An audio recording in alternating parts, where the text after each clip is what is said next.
Hello, wonderful humans! Welcome back to Eastern Philosophy. In this video, we're going to start looking at Daoism. We could have done this topic before looking at Confucianism, but there are some reasons to do it after. By some accounts, Daoism predates Confucianism, but Kongzu does not appear to have been very much influenced by Daoist ideas, which counts pretty strongly against the legend that Kongzu studied under Laozi, who is the figure most commonly associated with Daoism. But there are definitely some themes in later Daoism, especially in the writings of the Daoist Zhuangzi, that are explicitly responses to Confucianism. Daoism is most closely affiliated with the figure Laozi, who is said to have been either an older or sometimes a younger contemporary of Kongzu. There are a few scattered attempts to construct a biography of Laozi, but all of these are highly speculative. There are in fact very compelling reasons to think that there was no such person as Laozi. I want to highlight a few of these reasons. First, the name. We've already seen that Zi is an honorific meaning sage, so Lao Zi would mean the sage Lao, just as Kongzu means the sage Kong, and Kong Fu Zi means the great sage Kong. Scholars have determined, however, that Lao would have been an extremely unusual family name for anyone living in the later Zhou dynasty when Lao Zi is supposed to have lived. In fact, Lao means old. So perhaps, some scholars have speculated, maybe there was some guy people started referring to as Laozi, meaning the old sage, and his real name has been lost to time. There have been numerous speculative attempts to identify by name some likely candidates, but no such attempts have gained wide following. But these attempts all have in common a presumption regarding the connection between the name Laozi and the work that was allegedly authored by the person with this name. This work is the Daodejing. Roughly, Jing means classic, Dao means way, and De, as we saw with Kongzu, means power of influence. Laozi is reputed to be the author of the Daodejing. But there is another possibility. This is that perhaps the Daodejing had no single author, but rather originated as a collection of ancient wisdom, what we might think of as the wisdom of the ages, or maybe the wisdom of the old sages. Laozi, in ancient Chinese, can mean either old sage or old sages. This would explain why no biographical records exist of the author of such an important work. Well, interesting as such speculation may be, we're less concerned here with the question of history as with questions of philosophy, so let's turn to the philosophical stuff. We can actually distinguish between three main types of Daoism. The first is what has been called philosophical Daoism. This centers mainly on the interpretation of major Daoist texts, especially the Laozi, Daodejing, Zhuangzi, and Liezi. All of these, by the way, are available in the content materials for this course. Then there is what has been called either religious Daoism or popular Daoism. The focus here lies mainly on attempting to manipulate fate or fortune or luck in favorable ways, or to promote health and longevity. And third, there is what might be called philosophized religious Daoism. This is a movement that takes many of the concepts and themes from popular Daoism and gives them philosophical or symbolic interpretations.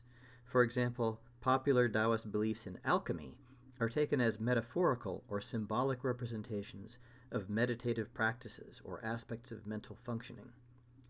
The boundaries between these three types of Daoism are often very blurry. Some scholars claim no boundaries can be meaningfully drawn at all. Nevertheless, we will focus as far as possible on philosophical Daoism. Almost all modern editions of the Daodejing have the text numbered or divided into a number of distinct numbered chapters. These divisions do not belong to the original text. Furthermore, there is some dispute regarding which verses were originally first. Since no one knows whether the text was originally the work of a single author or of multiple authors, there's no way of knowing in some cases which passages are independent of one another and which belong together. Traditionally, the first lines of Daodejing read as follows: "The Dao that can be named is not the true Dao." Actually, it's worth noting that already quite a lot of interpretation has gone into this translation. This is actually a very important point. As one of my former professors once told me, every translation is an interpretation. There are scores of translations of Daodejing. I think I own at least 8 English translations. By the way, you might be interested to know that the most popular English translation is by Stephen Mitchell, and actually isn't a translation at all. Mitchell didn't know any classical Chinese. He compiled his translation by reading other people's translations and deciding what he thought was the best way to express what he thought the meaning was in English. Here are some other ways the same passage has been translated. The way that can be weighed is not the constant way. Dao called Dao is not Dao. A way can be a guide, but not a fixed path. Dao that can be spoken of is not the everlasting Dao. There are differences between these translations, but similarities as well. We need to bear that in mind when we form an understanding of Daoist philosophy. We are largely basing that understanding on the translations we've relied upon. But of course, this is true not only of translations, but also of any case where we form an understanding of a text. But let's pick this translation, at least as a way to make a start at understanding Daoism. The Dao that can be named is not the true Dao. For a philosopher, there's something almost self-contradictory about this. We have, after all, apparently two things that are both named, the Dao and the true Dao. But if this is right, then we can name the true Dao. We just named it the true Dao. It looks like as soon as someone says, "You can't name X," we can immediately respond something like, "Sure I can. I hereby name it George." Another strange thing about this passage is that it appears to assert both an identity and a non-identity of Dao and true Dao. So what is going on here? Here's one possible way to look at it. What exactly is it to name something? What goes into naming?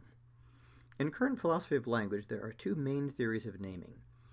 The first is that names attach to the things they name, while the second is that names attach to the ideas we have of those things.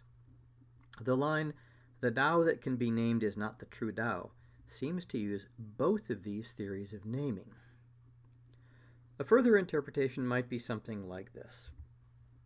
The idea we have of Dao does not accurately represent the Dao as it truly is.